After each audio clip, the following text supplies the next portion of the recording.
universe bends toward justice thing, what does it say about civil rights that the great civil rights policy progress made by this Democratic president has been made by him overturning the discriminatory policies signed into law by the last Democratic president? On the campaign trail in 1992, Bill Clinton said he wanted to overturn the ban on gay people serving in the military. Instead, Bill Clinton signed Don't Ask, Don't Tell, which codified that ban for 17 more years. It is just now in the process of getting repealed. Mr. Clinton also signed into law the Defense of Marriage Act, which makes it illegal for the federal government to recognize same-sex marriages, which defines marriages as opposite sex only, and which prevents same-sex marriages from being recognized across state lines.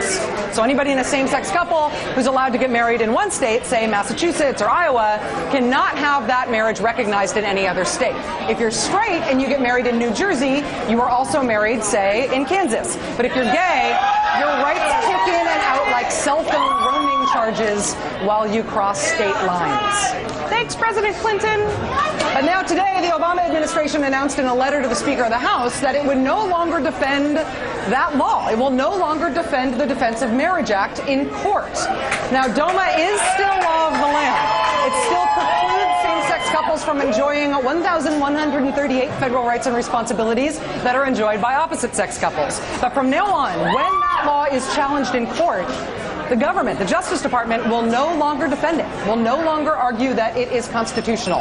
This seems like a big deal. Joining us now by magical satellite things that get us connected between Lawrence and where he is Tobias Wolff. He's law professor at the University of Pennsylvania. He's legal advisor and LGBT policy chair for the Obama campaign in 2008. Mr. Wolff, thanks very much for your time. Really appreciate it. Thank you, Rachel. It's a pleasure. What does this decision by the Justice Department mean practically in terms of gay rights? I know the law doesn't change right now, but what do you expect this is going to mean? Well, the Justice Department and the President have done two things. The first, as you described in your intro, is about the constitutional challenges to the Defense of Marriage Act itself. And they have said that they are no longer going to defend the constitutionality of this discriminatory statute. That by itself is a big deal. But they've done something else which is arguably even more important. The President and the Attorney General have concluded that as a general matter, anti-gay discrimination is presumptively unconstitutional, that when states or the government pass laws or adopt policies that disadvantage gay, lesbian, and bisexual Americans, that action requires heightened or careful constitutional scrutiny because it is presumptively an unconstitutional form of discrimination. It's the first time that the U.S. government has ever placed its credibility and its power behind that position, and I think it's going to have an impact not just on the DOMA litigation, but on civil rights litigation all around the country. What does it mean that the Justice Department won't defend this law anymore? But it's clear, even by the fact that this is announced through a letter to Speaker Boehner, that it's clear that Congress has the opportunity to defend the law if it wants to. What does that mean? Well, so the United States has made it clear that they're going to stay in this case as a party to the lawsuit. And there are provisions in the law already for Congress, the leadership in the House, for example, if they think it's a good idea to get involved in the lawsuit, perhaps to intervene as parties in the lawsuit and to mount their own defense to the lawsuit. The courts are the ones that are going to have to make a final determination about the constitutionality of this statute, and it's actually probably helpful to the courts to have arguments being made, even if they're bad arguments, so that the court can consider them carefully and reject them.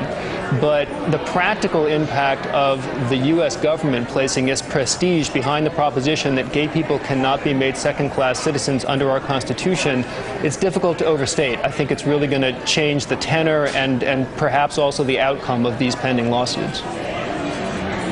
Professor Wolff, there have been a number of administrative policy changes on gay rights issues during the Obama administration. Of course, the huge issue of repealing Don't Ask, Don't Tell. Now this has happened. As somebody who's really made this his professional life's work, and as somebody who worked on Mr. Obama's campaign on these issues, do you feel satisfied with what he's done? Do you feel satisfied with the pace at which he is tackling these issues? Do you think he's doing all he can do? Well, I've got to tell you, I think there are two things to be said. The first is Barack Obama has been president for a little over 2 years, 2 years and 1 month. And the amount that he has gotten done in that period of time on gay rights and indeed on a whole range of issues is breathtaking. It has been a monumental series of achievements, including for gay, lesbian, bisexual, and transgender rights in this country. And the second thing to say is that there's more work to do. Gay and transgender people don't have employment protections in the workplace under federal law. Same-sex couples are still treated unequally under federal immigration laws. There's more work to do, and I think the president realizes that there's more work to do. But if you ask me, am I happy with the progress that we've made so far? I'm pretty darn happy. Tobias Wolff, law professor at the University of Pennsylvania, is a legal advisor and LGBT policy chair for the 2008 Obama campaign. Professor Wolff, thanks very much for joining us this evening. It's good to have your input. Thank you, Rachel. It's great to be here.